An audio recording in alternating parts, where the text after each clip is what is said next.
तर सरपंच संतोष देशमुख हत्या प्रकरणामध्ये आज कोर्टात सुनावणी पार पडली आणि या प्रकरणाची पुढची सुनावणी आता 22 जुलैला होणार आहे।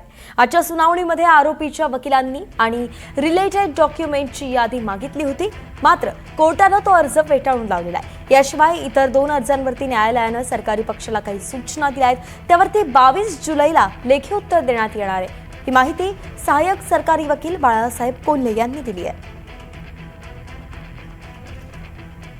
पक्षाच्या वतीने अनरिलेटेड डॉक्युमेंटची यादी मागितलेली होती।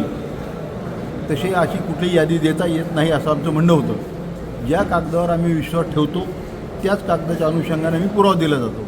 तर त्यांचा जो अर्ज होता तो नामंजूर करण्यात आलेला आहे। इतर 2 अर्जावर आम्हाला काही न्यायालयाने काही सूचना केलेल्या आहेत, त्याचं आम्ही उत्तर पुढच्या तारखेला देऊ।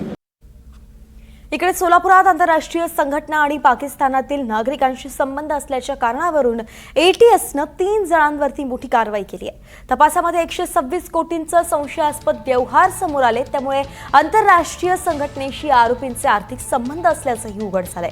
सोलापुरातील या 3 आरोपींनी बोगस धर्मादाय संस्था नोंदणी करून नागरिकांकडून निधी गोळा केला। तब्बल 10 कोटी 50 लाख रुपये संबंधित आंतरराष्ट्रीय संघटनेला दिलेत असं तपासात उघड झालंय।